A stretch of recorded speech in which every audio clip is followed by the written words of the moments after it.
And if you want to really see something that's said, take a look at what happened.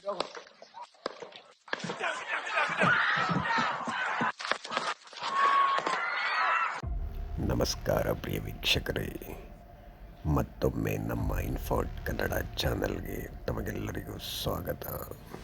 ವಿಶ್ವದ ದೊಡ್ಡಣ್ಣ, ಅತ್ಯಂತ ಮುಂದುವರೆದ ರಾಷ್ಟ್ರ ಅಮೆರಿಕದಲ್ಲಿ ಮತ್ತೆ ಗುಂಡು ಮದ್ದಗಳು ಸದ್ದು ಮಾಡಿವೆ. ಅಮೆರಿಕದ ಮಾಜಿ ಅಧ್ಯಕ್ಷ ಡೊನಾಲ್ಡ್ ಟ್ರಂಪ್ ರವರ ಮೇಲೆ ಗುಂಡಿನ ದಾಳಿ ನಡೆದಿದೆ. ಕಠಿಣ ಬಂದೂಕು ಕಾನೂನಿಗೆ ವಿರೋಧಿಸಿದ್ದ ಟ್ರಂಪ್ ಇಂದು ಕೂದಲೆಯಲ್ಲಿ ಪಾರಾಗಿದ್ದಾರೆ. ಅಮೆರಿಕದಲ್ಲಿ ಗನ್ ಅನ್ನುವುದು ಪ್ರತಿಷ್ಠೆಯ ಸಂಕೇತ.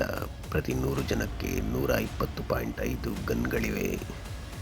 ಅಮೆರಿಕದ centre for disease control and prevention ಪ್ರಕಾರ ಪ್ರತಿದಿನ 132 ಮಂದಿ ಸಾಯುತ್ತಿದ್ದಾರೆ. ಅಮೆರಿಕದಲ್ಲಿ ಇದೇ ರೀತಿಯ ಪ್ರಕರಣ ಇದು ಮೊದಲಲ್ಲ. ಈ ಹಿಂದೆಯೂ ಇದೇ ರೀತಿಯ ಪ್ರಕರಣಗಳಾಗಿವೆ. ಆ ಬಗ್ಗೆ ತಿಳಿಯೋಣ ಬನ್ನಿ ವೀಕ್ಷಕರೇ.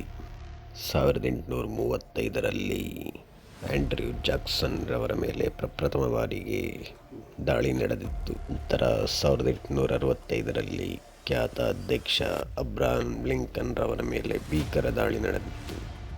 1881ರಲ್ಲಿ ಜೇಮ್ಸ್ ಎ ಗಾರ್ಫೀಲ್ಡ್ ಮತ್ತು 1901ರಲ್ಲಿ ವಿಲಿಯಂ ಮ್ಯಾಕ್ಕ್ಲೆ ಅವರ ಮೇಲೆ ಇದೇ ರೀತಿಯ ಗುಂಡಿನ ದಾಳಿ ನಡೆದಿತ್ತು.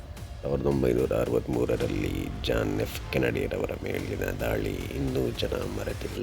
ಮತ್ತೆ ಈಗ ಟ್ರಂಪ್ ಮೇಲೆ ನಡೆದ ದಾಳಿ ಎಲ್ಲರಲ್ಲೂ ಆತಂಕ ಸೃಷ್ಟಿಸಿದೆ.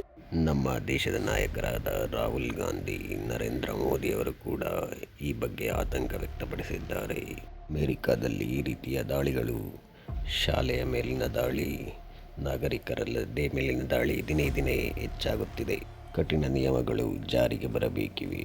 ಭದ್ರತೆ ತನಿಖೆಗಳನ್ನು ಚುರುಕುಗೊಳಿಸಬೇಕೆಂದು ತಿಳಿಸುತ್ತಾ ನನ್ನ ಈ ವಿಡಿಯೋವನ್ನು ಮುಗಿಸುತ್ತಿದ್ದೇನೆ. ಎಲ್ಲರಿಗೂ ಧನ್ಯವಾದಗಳು.